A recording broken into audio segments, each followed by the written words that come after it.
Hello and welcome back to the channel. In recent videos I have been talking about what it is that the Labour Party and the Conservative Party seem to stand for. And those videos raised some interesting questions about what sort of policies should they adopt, how could they sell themselves to the electorate. So I thought I would explore that a bit more in this video. And one of the things I like to do when doing negotiation training is a bit of role play, a bit of scenario setting. So in this video, I am going to role play a scenario where I am a strategic advisor to Keir Starmer. I am there to advise him what he should do to win the next general election. Now, small disclaimer here, I don't have any political allegiance. I'm not aligned to the Labour Party or affiliated with them or the Conservative Party or any other party for that matter.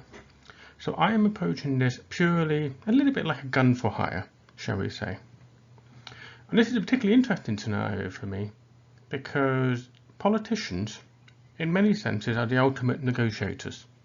They've got to not sell themselves to a small number of people on the other side of the table.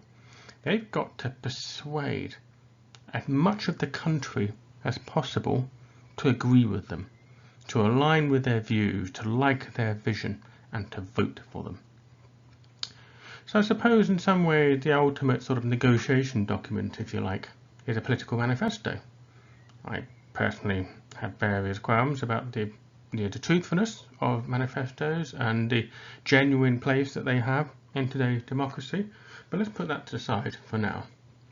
And let's focus about what sort of policies that Labour under Starmer can push forward as a means of negotiating with the electorate to give them their vote.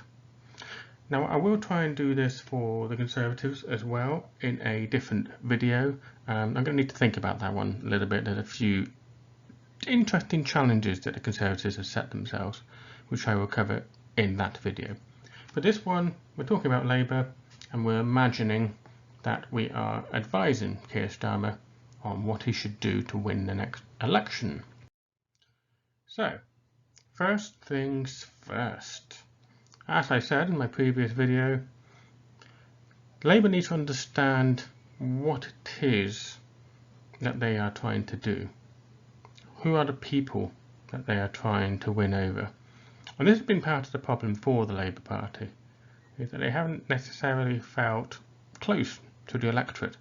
They haven't felt connected. I'm not talking about normal Labour members or councillors and so on, people down. I'm talking about the leadership.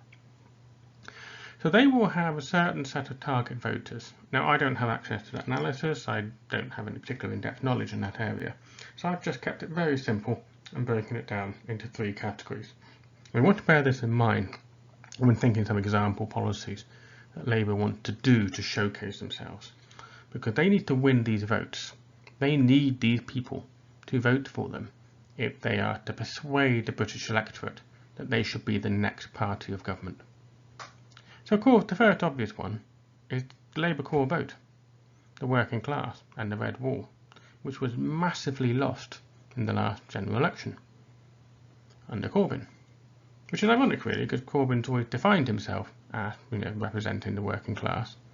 But really the working class saw him as representing the metropolitans, sort of liberal, if you like. The people who cared about Palestinian issues and other things that the working class and the red wall don't care about so much, shall we say. The challenge here for Starmer is to find a way to connect with this voting group. And that is not something that reportedly he'd found particularly easy. He doesn't come across a particularly working class. He's even got a sir in front of his name. So he is seen as one of the elite. In many cases, you might even imagine him to be a better Conservative leader rather than a Labour one, perhaps. That's open for a debate. But either way, he needs to find a way of winning back Labour's core vote as represented by the working class and the red wall.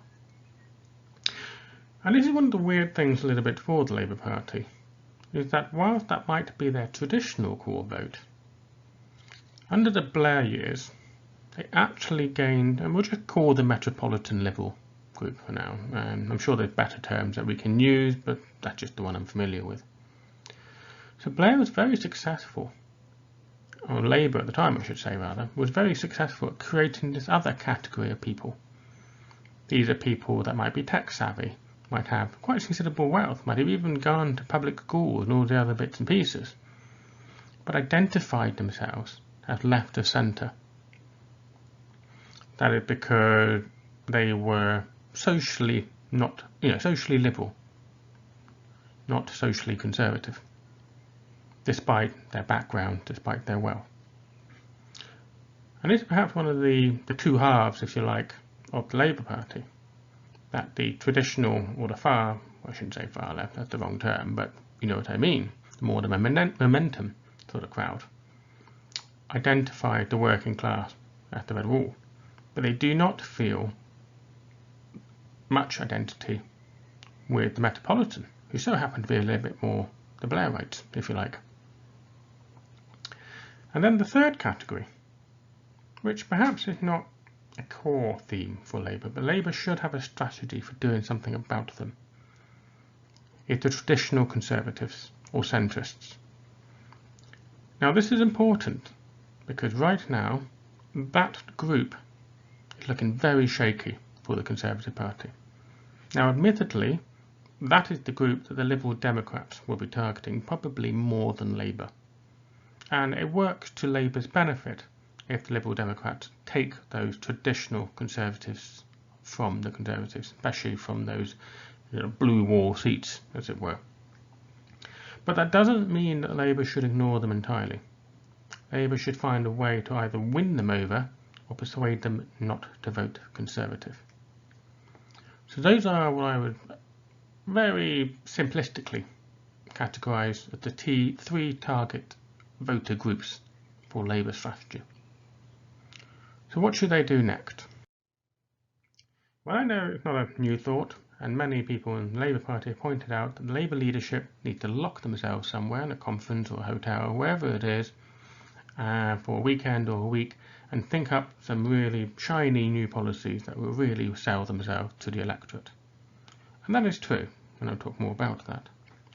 But, and here's the absolute first thing they really must do, Keir Starmer needs to end the current civil war in the Labour Party. He cannot go into an election with left and right wings of his own party more interested in stabbing each other in the back than actually winning the election.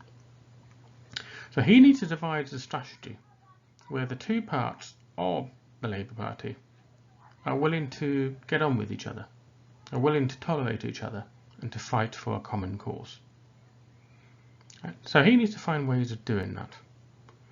Now an idea I have, and what I would suggest to him, is that he grabs the leaders of both wings, brings them to his office, has their leader, has their deputy, and says to them, right, we must align. We must cohere around one common vision, one leader, and key messages that we need to win the next election on. He should set them the challenge to go away to their members, to their core constituency, shall we say, whether that's Momentum, whether that's the Blairites, and come back with 5 solid policies that they want to see in the manifesto. And he ought to strongly caveat that don't go too crazy here. They need to be realistic policies, not pie in the sky, really wildly ambitious stuff, but policies that they not only really want but also think can win with the electorate. And he will be the final arbiter of which of those policies go in. But he should have a goal and make it clear that as many of each side's 5 policies as possible he wants to see in the manifesto. And so by doing this and setting the challenge to those two sort of warring groups, they now have an investment in that manifesto. They have their own policies in there, their own issues that they want to fight for. And that for me would be a strategy that I would suggest for ending that civil war and finding a way to get the different parts of the Labour Party to be willing to work together, because then they would have investment in Labour winning and forming a government rather than just fighting each other. So I shall move on and talk about the policy, but before I do, just make it clear that these key policy ideas that I'm talking about are strictly what I think Labour could push forward as a way to win the election. I'm not going to enter into any kind of discussion here about whether those are good policies or not, whether they're the right sort of policies that a country should have. I'm strictly approaching this as what sort of Labour-centric policies that they can push forward that makes people think that's interesting and that's very Labour, the sort of thing that Labour would push for and get people excited about if they're willing to vote for Labour. Let's crack into that then. The first one I got in mind is that they need something new. They need some kind of a headline policy, something that catches people's attention and gets them talking and thinking, that's an interesting idea, let's do that.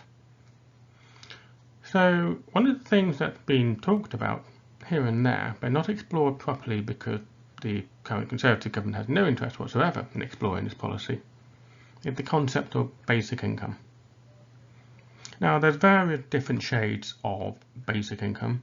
I'm not going to go into that or too much into the specific. Just to help people understand my thinking here, imagine basic income in a very simple way being a law that no adult in the UK from any age above 18 should have an income below a set amount. And let's imagine that income is just below minimum wage, but not as high as a sensible living wage. And that's a sort of key difference that I might talk about another time. But the whole point is that any adult in the UK should just about be able to survive with that income. And the key component of this basic income idea, as I say, this is just for illustration, not a fully fledged policy, is that no matter the source of income, every adult should have it in the UK. So whether that source is the government, via welfare, or by employers, and so on, or dividends or whatever, no adult in the country should have less than that level of income per year. It's a very simple sort of policy. It's a sort of policy that you can imagine lots of people getting very excited about. It will certainly appeal to the core vote, because the working class will know that if job security is not a given for them, then a basic income policy is something that will really safeguard them, will help them in times of difficulty while they're looking for the next job, for example. So this is a real core policy you can imagine Labour selling. This would be one that they can fight on their own ground, because the Conservatives certainly don't want to fight on this. And in fact, the Conservatives will quite struggle to argue against it, because the reality is that the Conservative welfare policy, particularly universal credit, have been an utter disaster. Everybody hates, they despise the current policy, the current universal credit system. So a promise by Labour to completely scrap that system and replace it with something simpler, more interesting, more appealing, is bound to be quite successful with various segments of the voter base.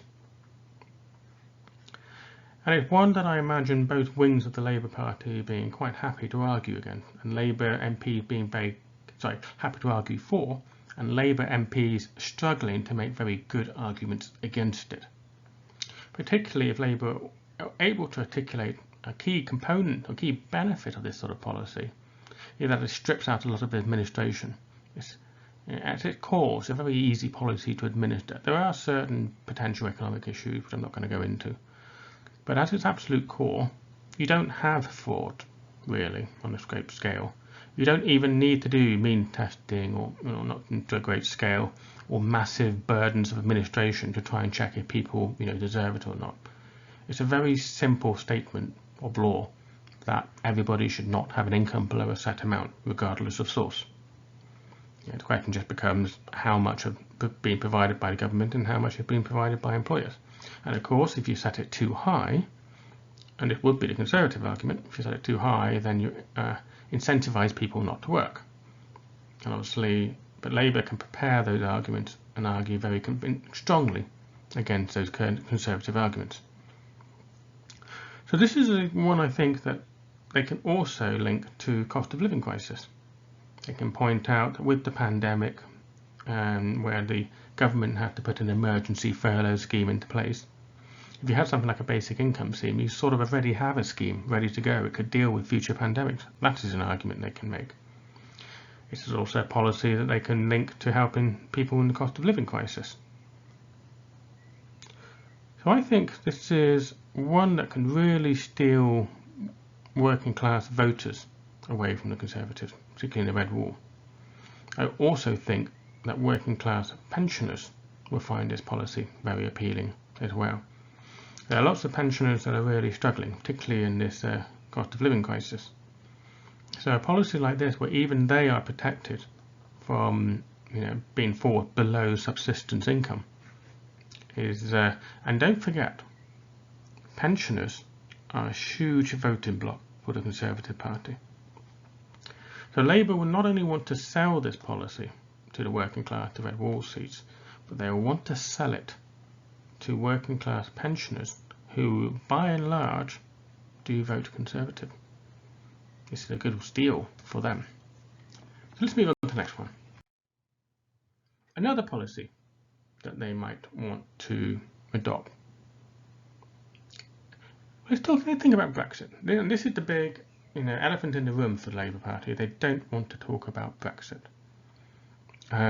They struggle with that conversation. But one of the things I've said for a long time is there's one issue that you can probably get Brexiteers and Remainers to agree on, is that the current political system is not fit for purpose. And the Conservatives have tried to stilt the political discourse in a way to completely avoid this conversation. So they won Brexit on the mantra of taking back control. Yet in reality, they've done the complete opposite. They've centralised control in Westminster. They've not delivered any meaningful political reform or accountability, which even those who voted for Brexit wanted. So this is a means by which I think Labour can directly target those voters and have a conversation about Brexit that they are comfortable with. Now, I'm talking about a two-stage referendum here, because this is one of the huge failures of the Brexit referendum. It was a ridiculous referendum question to have, something as big and as complicated as Brexit, and it was a yes or no answer. For anyone who's perhaps not familiar with this sort of thing, two-stage business approval process is very common, both in government and with businesses. If you're going to do something big and complicated, you don't make one decision on it, you make two. The first decision is, do you want to pursue that idea? And this is what negotiation quite often is about, is that a business or government will empower a negotiation team through the first business approval to go and explore that project, that thing that they want them to do. Having gone away and negotiated the terms of that deal, that contract, whatever it is, they then have to come back to that approval body and say, this is what we secured. Do you agree with it? Yes or no. And then that organisation's approval body would make a second decision whether to take that forward or not. So the Brexit referendum should have been done like that. Do you want to leave the EU? Yes or no? First referendum. Okay. On what terms are you happy with leaving the EU? And let's say that's a second referendum. And let's say, for the sake of simplicity, deal, no deal Brexit. Simple enough to implement, and pretty much best practice for any organisation with any inkling of common sense when you're trying to do something big and complicated. So I would argue here that Labour need to learn the lessons of that huge mistake and articulate this to the electorate and say the Labour position, there should be political reform, but it's not. But to achieve political reform, you need to do it in a democratic way, not in an autocratic we decide for you way, which is pretty much what the Conservatives have done with Brexit in many respects. So Labour can swing this by saying the first referendum, should we get rid of the first past the post system? Yes or no? And then the second referendum would be a runoff between the most popular alternative options that people might want. Now, there are certain benefits to promoting this sort of policy. Not just as it's interesting and not just as it grabs both the Brexit and Remaining vote. They would both be interested in this sort of idea. It's also a threat to the Conservative Party.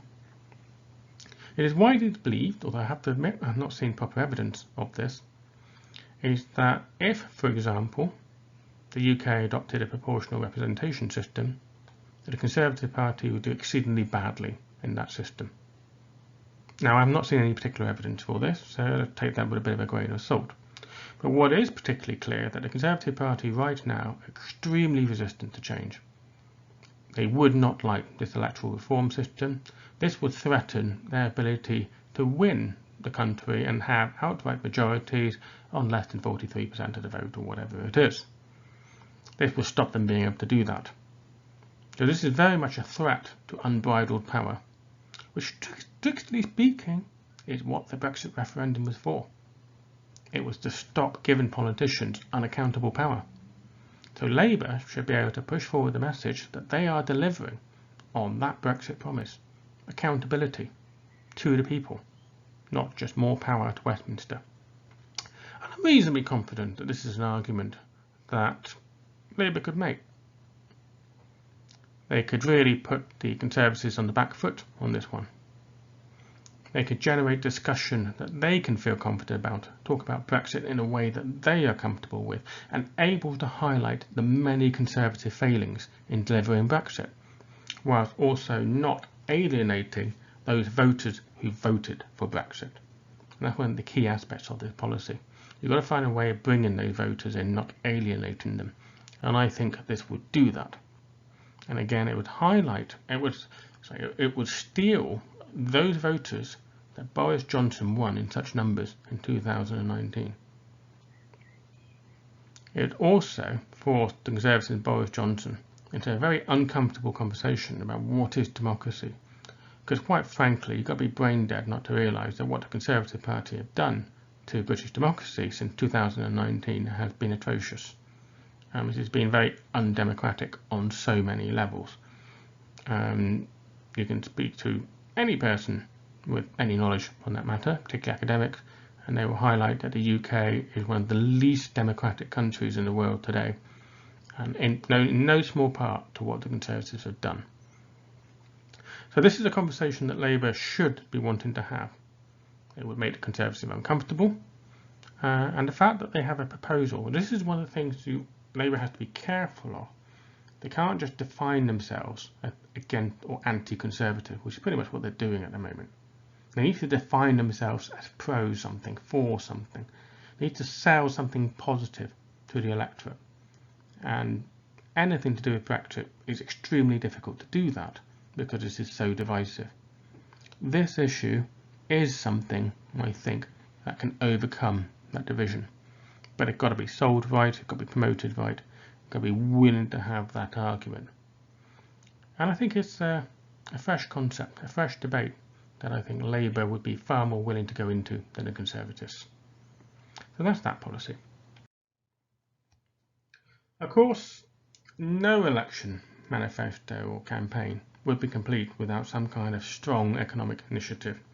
And this perhaps is traditionally Labour's weakness, although currently it should be the Conservatives' weakness due to the abysmal state of the UK economy today. But Labour needs to find a way of establishing credibility with the electorate. And that's not easy because you kind of got to be in government to do that. But what they can do, they come up with an idea that makes people think, I want to try that, let's do that one. And certainly when stacked up against the status quo and all the current failures of UK government policy right now in terms of tackling the energy crisis and the cost of living crisis, then this is a policy I think that will have great appeal, that Labour can really push onto their members and really push onto the electorate. So the idea of this one is that Labour should launch a government-owned energy investment company. So that company, shall we say, in loose term, wouldn't be there to meet the needs of shareholders. It would be accountable to government. Government could give them a great big war chest, and Starmer could give that company the mandate to go and make the UK energy independent from oil and gas, to go and find whatever is the best economic way to build more renewable energy, to insulate people's homes, put solar panels on their roofs, whatever it is that that company decides is the best way of achieving that objective. Now this is a policy goal that I can imagine getting quite a lot of interest. For starters, it comes with money, and when the economy is looking really bad, it's a logical thing for any politician to do to make significant investment promises. And I think linking this to green technology is likely to be, reasonably popular. There's a strong green movement in the UK. Many Labour activists want firmer, stronger green policies, which they also link to social poverty and so on. So this is a policy that I think Labour could push forward. The trouble is that whenever Labour makes good, or say big, investment promises, as Corbyn tried to do, it was widely seen as not credible. So Labour need to shape any kind of investment promise with a credible wrapper. And the argument here is by having a sort of independent company that reports to the government, doesn't have shareholders, and has a very clear mandate to make the UK less reliant on oil and gas, whilst being renewable and whilst doing it in an economically sustainable way, well, it's an all things to all people sort of argument, isn't it? So I think this would also be a debate that again Labour would be willing to have to fight the Conservatives on. At every point they can highlight the Conservative failure to increase investment, Conservative failure to keep the cost down, Conservative failure to deal with the whole Russian situation when it comes to the energy, even though we may not be dependent on Russian oil and gas. So, and how slow the Conservatives have been on the whole windfall tax issue. So this is a policy where they can keep on repeating Conservative failure while saying they have a solution. And that's important. You can't just highlight the failure of the other side. You've got to make sure that people think you have a credible solution. And this is one that Labour possibly could have a good chance at doing, of establishing credibility. And again, they can link this to economic revitalisation and to the cost of living, which are key things in people's minds right now. So politically, well, this argument has lots of merits on the political, economic and social side of it. To think about that as a politician, that is everything you want to sell to an electorate. So the social, that would be the Greens, wouldn't it? Economically, let's call them traditional Conservative. And politically, let's call that core Conservative voters, working class, who are feeling the pinch, or would quite fancy a government subsidised insulate their home policy, whatever it may be.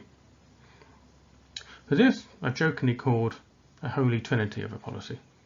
It's got everything in it that any politician could want. Let's have a look at the next one. And this, I think, is a real clincher. And I'm absolutely astonished that Starmer is not pushing this hard already. Right now, corruption in British politics is a big thing. The electorate view of British politicians is abysmally low, and in no small part all linked to Boris Johnson and the Conservative Party. It cannot be hard at all for Labour to go into an election saying the Conservatives have completely wrecked UK democracy through corruption. Therefore, Labour needs to position themselves on the moral high ground. And I always talk about that in any kind of negotiation. You want to occupy the moral high ground. So in this case, Labour want to talk about, or Keir Starmer wants to be the man that says, I am going to end corruption in Westminster politics.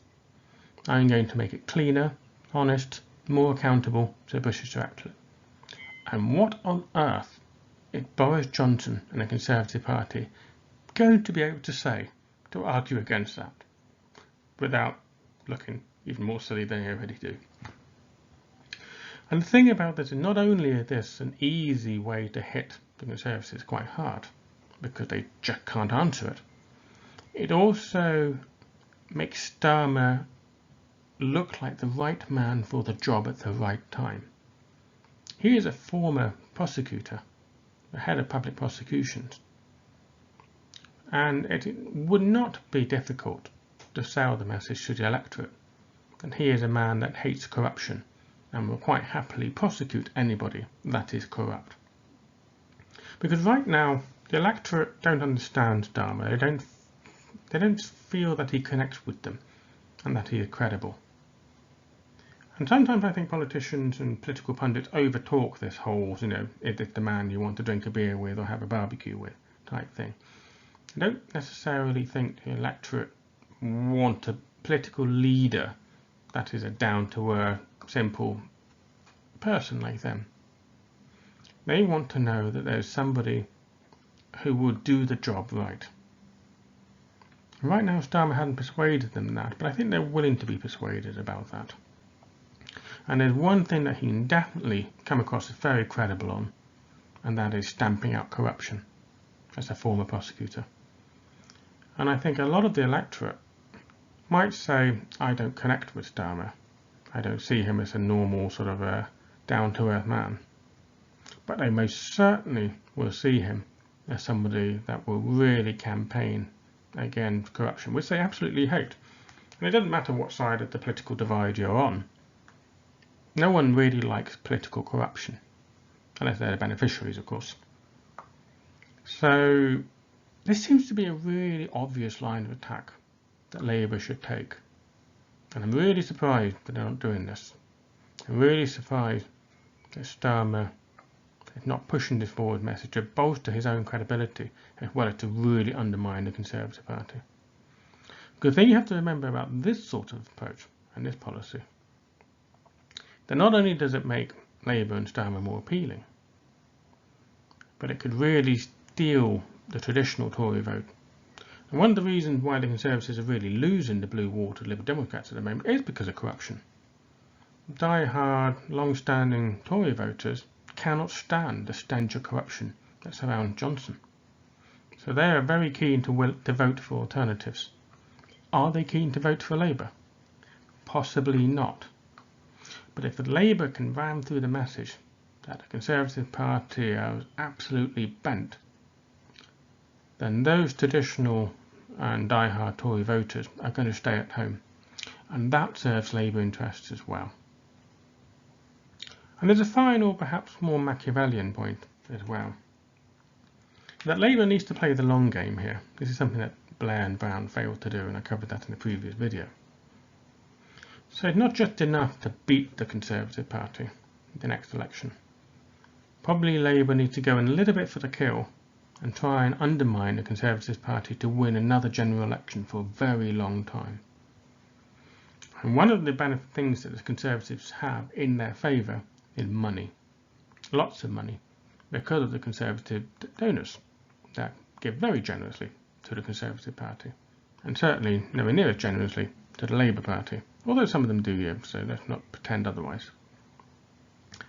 If Starmer, under the guise of a corruption crackdown, is able to cut off Conservative source of funding to a great degree, then that sets the conditions for more Labour dominance in the long term. It will be very difficult for Conservatives to campaign as effectively as they do, because they won't have the war chest to do so. Perhaps this is a bit more underhand, but if I was Starmer, I would seriously consider it for these benefits as well. So what are my final thoughts here? Well, the questions really. I mean, how hard can it be to write a decent political manifesto that can win an election. And Boris Johnson did it, and he's not the most gifted individual. He's a great campaigner, it seems, but he's not very good at keeping his own promises. He's made lots of promises he hasn't kept. So you would have thought that Labour could perhaps make some very eye-catching promises that blatantly have to be kept, and that would stand out. But a key question here is whether Labour can build consensus for any manifesto. And this is part of the problem for any political party. In some ways, they're almost too democratic in their approach to writing a political manifesto. You're trying to please everybody and, in the end, not particularly standing out for anybody. And I think Labour are going to be particularly vulnerable to this issue. That they could end up with a very sort of neutral, not particularly exciting manifesto. Now, Momentum people in Corbyn argued that their 2019 manifesto was very radical and wonderful. Yet look at the electoral loss that they suffered as a consequence. Perhaps it's not too controversial to argue that it was not radical in the right way.